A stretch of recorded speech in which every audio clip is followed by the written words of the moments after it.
एक समय की बात है। एक नगर में एक बहुत धनी साहूकार रहता था।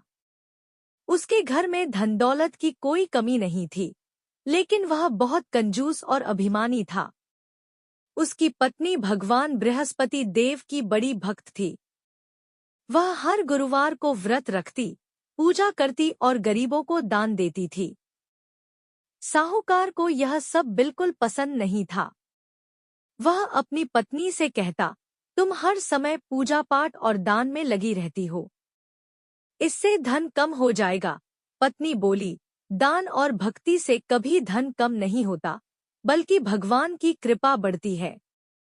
लेकिन साहूकार उसकी बात नहीं मानता था। एक दिन वह व्यापार के बहाने बाहर चला गया।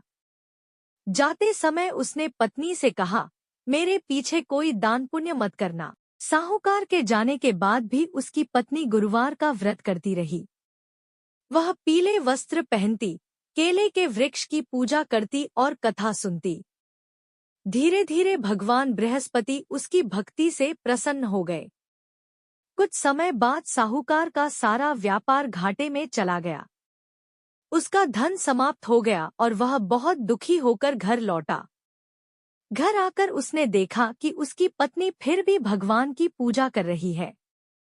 क्रोध में उसने कहा, देख लिया तुम्हारी पूजा का फल, सब कुछ खत्म हो गया। पत्नी ने शांत स्वर में कहा, भगवान परीक्षा लेते हैं, लेकिन अपने भक्तों का साथ कभी नहीं छोड़ते। अगले गुरुवार को पत्नी ने पूरी श्रद्धा से व्रत किया। उसी रात साहूकार को स्वप्न में बृहस्पति देव के दर्शन हुए। भगवान ने कहा, तुमने अपनी पत्नी को पूजा और दान से रोका, इसलिए तुम्हें कष्ट मिला। यदि तुम सच्चे मन से गुरुवार का व्रत करोगे और गरीबों की सहायता करोगे, तो तुम्हारे सारे दुख दूर हो जाएंगे। सुबह होते ही साहूकार को अपनी गलती का एहसास हुआ। उसने पत्नी से क्षमा मांगी और दोनों ने मिलकर गुरुवार का व्रत करना शुरू कर दिया। वे गरीबों को भोजन कराने लगे, पीली वस्तुएं दान देने लगे और भगवान बृहस्पति की पूजा करने लगे। कुछ ही दिनों में उनका खोया हुआ धन वापस आने लगा। घर में सुख शांति और समृद्धि लौट आई।